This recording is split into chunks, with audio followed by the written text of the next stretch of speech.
सोचिए एक 21 साल की लड़की जिसका सपना आईएएस ऑफिसर बनकर देश की सेवा करना है, जिसके इरादे इतने बुलंद हैं कि वो दिन रात एक करके पढ़ाई में जुटी है। लेकिन फिर उसकी जिंदगी में एक ऐसे शख्स की एंट्री होती है जो उससे कहता है, मैं तुम्हें इतना बड़ा नेता बना दूंगा कि एक दिन आईएएस अधिकारियों की पूरी फौज तुम्हारे पीछे फाइल्स लेकर घूमेगी। और ये कोई फिल्मी कहानी नहीं है, बल्कि भारतीय राजनीति का वो पन्ना है जिसने सामाजिक बराबरी की लड़ाई को हमेशा के लिए बदल दिया। ये कहानी है उस विचार की जो भेदभाव की आग में तपा और सत्ता के सबसे ऊंचे शिखर तक जा पहुंचा। ये कहानी है त्याग, जिद और अटूट भरोसे की। ये कहानी है कांशीराम और मायावती की।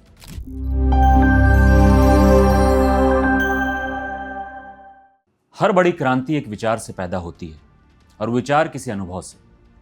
कांशीराम की कहानी भी एक ऐसे ही अनुभव से शुरू हुई। 15 मार्च 1934 को पंजाब के रोपड़ जिले में एक रामदसिया सिख परिवार में जन्मे कांशीराम ने बचपन से ही बराबरी का पाठ पढ़ा था। साइंस में ग्रेजुएशन करने के बाद वो पुणे में रक्षा विभाग यानी डीआरडीओ में एक साइंटिफिक असिस्टेंट के तौर पर काम करने लगे।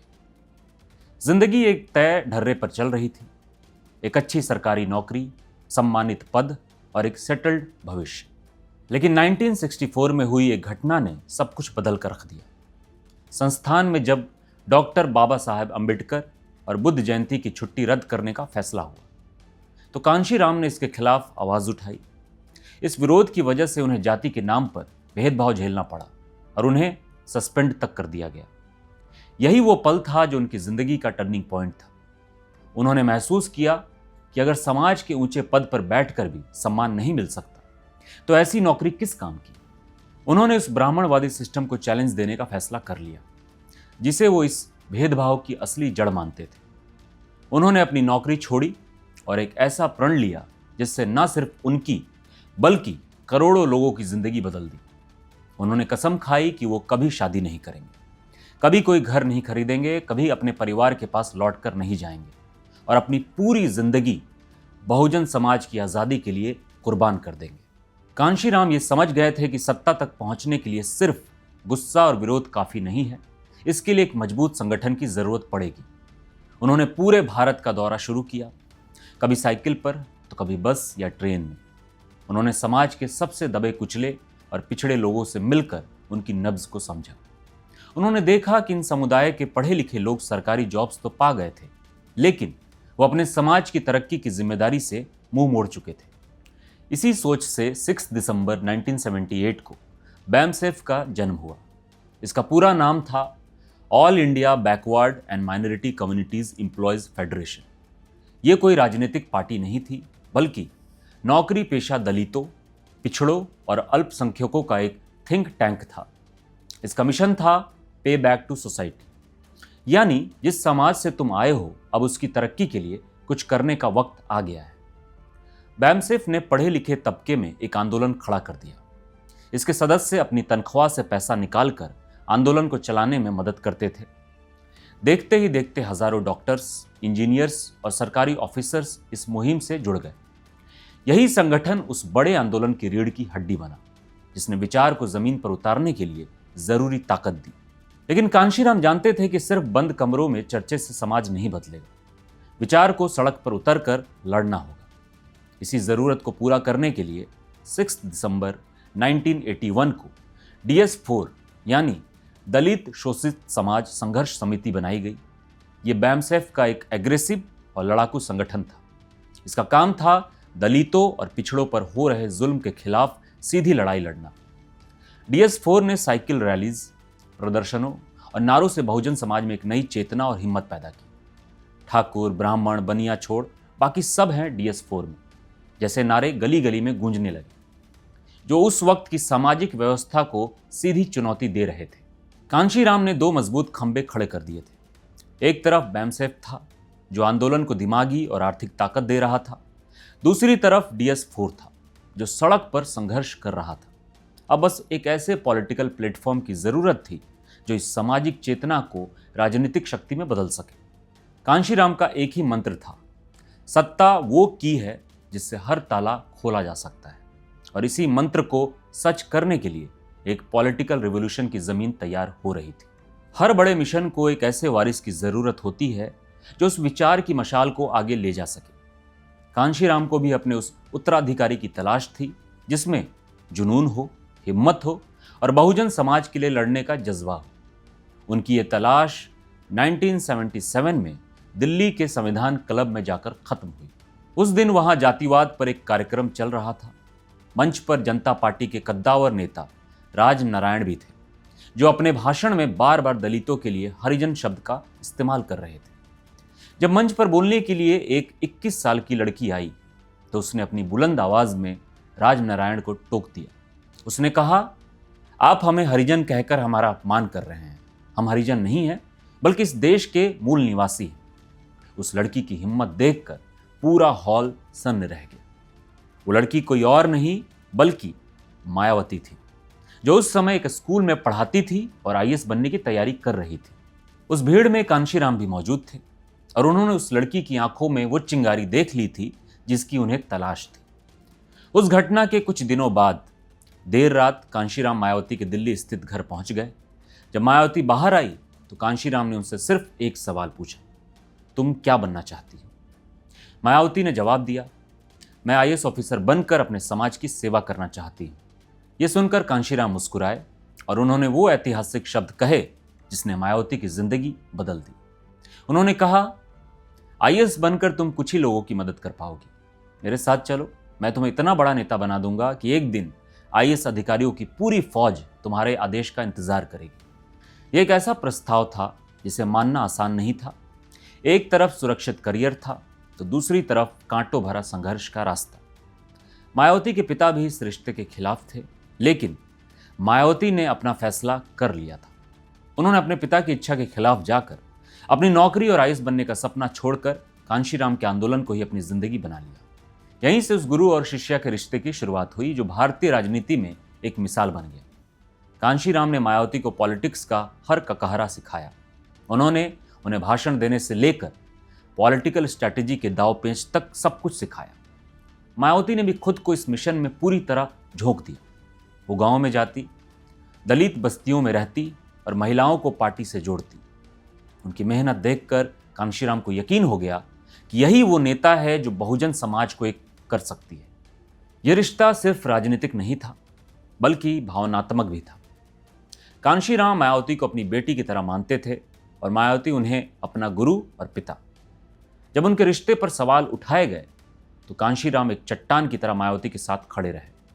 उन्होंने दुनिया की परवाह किए बिना अपनी सबसे काबिल शिष्य को तैयार किया। और फिर वो दिन आया जब गुरु ने अपनी मशाल शिष्य को सौंप दी। 15 दिसंबर 2001 को लखनऊ की एक बड़ी रैली में लाखों लोगों के सामने कांशीराम ने मायावती को अपना एकमात्र उत्तराधिकारी घोषित किया। उन्होंने कहा, मैंने अपनी पूरी जिंदगी बहुजन समाज के लिए लगा दी और अब इस कारवां को आगे ले जाने की जिम्मेदारी मायावती की है। यह सिर्फ एक घोषणा नहीं थी बल्कि एक युग का अंत और दूसरे की शुरुआत थी। कांशीराम ने जो बीज बोया था अब उसे एक विशाल पेड़ बनाने की जिम्मेदारी मायावती के कंधों पर थी। बैमसेफ से विचार मिला, DS4 से संघर्ष का जज्बा और अब इस ऊर्जा को राजनीतिक ताकत में बदलने का वक्त था। 14 अप्रैल 1984 को डॉक्टर अंबेडकर की जयंती के दिन कांशीराम ने बहुजन समाज पार्टी BSP की नींव रखी। पार्टी का चुनाव चिन्ह था हाथी, जो ताकत और एकता का प्रतीक था। BSP का साफ लक्ष्य था सिर्फ विरोध नहीं करना बल्कि सत्ता पर काबिज होना। कांशीराम की इलेक्टोरल स्ट्रैटेजी भी अनोखी थी। उनका सिद्धांत था पहला चुनाव हारने के लिए, दूसरा चुनाव हराने के लिए और तीसरा चुनाव जीतने के लिए। यानी पहले चुनाव में अपनी पहचान बनाओ, दूसरे में इतने वोट लाओ कि जीत हार तुम तय करो और तीसरे में खुद सत्ता जीतो। BSP की असली लेबोरेटरी बना उत्तर प्रदेश, भारत का सबसे बड़ा और राजनीतिक रूप से सबसे अहम राज्य। कांशीराम और मायावती ने मिलकर दिन रात एक कर दिया। उन्होंने दलितों और सबसे पिछड़ी जातियों को यह भरोसा दिलाया कि वो सिर्फ वोट बैंक नहीं बल्कि हुक्मरान भी बन सकते हैं। 1993 के विधानसभा इलेक्शन में BSP ने समाजवादी पार्टी से गठबंधन किया और BJP को सत्ता से दूर कर दिया। मुलायम सिंह यादव चीफ मिनिस्टर बने और बीएसपी पहली बार सत्ता में भागीदार बनी। लेकिन ये दोस्ती ज्यादा दिन नहीं चली। 2 जून 1995 को जब बीएसपी ने सरकार से समर्थन वापस लेने का फैसला किया तो लखनऊ के स्टेट गेस्ट हाउस में जो हुआ वो यूपी की राजनीति का सबसे काला अध्याय माना जाता है। मायावती अपने विधायकों के साथ बैठक कर रही थी, तभी समाजवादी पार्टी के नाराज कार्यकर्ताओं की हिंसक भीड़ ने गेस्ट हाउस पर हमला कर दिया। मायावती ने खुद को एक कमरे में बंद कर लिया जहां वो घंटों फंसी रही। इस गेस्ट हाउस कांड ने मायावती को तोड़ने की कोशिश की, लेकिन हुआ इसका उल्टा। इस घटना ने उन्हें एक आयरन लेडी के तौर पर स्थापित कर दिया। इस मुश्किल घड़ी में बीजेपी ने बीएसपी को समर्थन देने का ऐलान किया और गेस्ट हाउस कांड के ठीक अगले दिन 3 जून 1995 को मायावती ने इतिहास रच दिया। वो भारत के किसी भी राज्य की पहली दलित महिला चीफ मिनिस्टर बनी। तत्कालीन prime minister PV Narasimha Rao ने इसे डेमोक्रेसी का चमत्कार कहा था। एक विचार जो सालों पहले शुरू हुआ था वो अब उत्तर प्रदेश की सत्ता के शिखर पर था। हालांकि इसके बाद भी बीजेपी के समर्थन से वो 1997 और 2002 में कुछ समय के लिए चीफ मिनिस्टर बनी। इन छोटे छोटे कार्यकालों ने मायावती को सत्ता चलाने सिखा दिया, लेकिन असली शिखर अभी बाकी था। 2007 का विधानसभा इलेक्शन। इस बार मायावती ने एक नया सामाजिक समीकरण बनाया। उन्होंने बहुजन के नारे को सर्वजन में बदला। उन्होंने दलितों, पिछड़ों और मुसलमानों के साथ साथ ब्राह्मणों को भी पार्टी से जोड़ा। ये एक ऐसा दांव था जिसकी किसी ने कल्पना भी नहीं की थी। नतीजा आया तो सब चौंक गए। बहुजन समाज पार्टी ने अपने दम पर 403 में से 206 सीटें जीतकर पूर्ण मेजोरिटी की सरकार बनाई। ये सिर्फ एक चुनावी जीत नहीं थी, ये उस विचार की सबसे बड़ी जीत थी जिसका सपना कांशीराम ने देखा था। एक दलित महिला बिना किसी राजनीतिक विरासत के अपने दम पर भारत के सबसे बड़े राज्य की निर्विवाद शासक बन गई थी। अपने कार्यकाल में उन्होंने लॉ एंड ऑर्डर पर काम किया और दलित महापुरुषों के सम्मान में लखनऊ और नोएडा में विशाल पार्क और स्मारक बनवाए। इन स्मारकों की आलोचना भी हुई, लेकिन मायावती के लिए ये सिर्फ पत्थर की इमारतें नहीं बल्कि सदियों से दबे हुए समाज के गौरव की बहाली का प्रतीक थी। 9 अक्टूबर 2006 को लंबी बीमारी के बाद कांशीराम का निधन हो गया। वो अपने उस सपने को सच होते हुए देख कर गए जिसके लिए उन्होंने अपना सब कुछ कुर्बान कर दिया था। कांशीराम सिर्फ एक नेता नहीं थे, वो एक सामाजिक क्रांति के जनक थे। उन्होंने करोड़ों लोगों को आवाज़ दी, उन्हें सेल्फ रिस्पेक्ट दिया और उन्हें अपने हक के लिए लड़ना सिखाया। उनकी विरासत को मायावती ने आगे बढ़ाया। उन्होंने न केवल सत्ता हासिल की बल्कि पूर्ण बहुमत से गवर्नमेंट चलाकर यह भी साबित किया कि बहुजन समाज भी प्रभावी ढंग से शासन कर सकता है। हालांकि बाद के इलेक्शन में बीएसपी को हार मिली और पार्टी आज अपने वजूद के लिए संघर्ष कर रही है, लेकिन कांशीराम और मायावती ने जो चेतना की आग जलाई थी वो आज भी करोड़ों दिलों में जल रही है। उनकी कहानी सिर्फ एक राजनीतिक सफर नहीं है, ये इस बात का सबूत है कि अगर विचार में सच्चाई हो, इरादों में हिम्मत हो और संघर्ष करने का अटूट जज्बा हो तो कोई भी मुश्किल आपको शिखर तक पहुंचने से नहीं रोक सकती।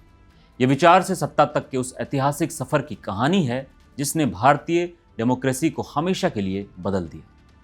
अगर आपको कांशीराम और मायावती के इस प्रेरणादायक सफर ने प्रभावित किया तो इस वीडियो को लाइक करें और अपने दोस्तों के साथ शेयर करें। भारतीय राजनीति की ऐसी ही अनसुनी कहानियों के लिए हमारे चैनल को सब्सक्राइब करना ना भूलें और कमेंट्स में हमें ज़रूर बताएं कि आप अगला वीडियो किस पर देखना चाहेंगे। धन्यवाद।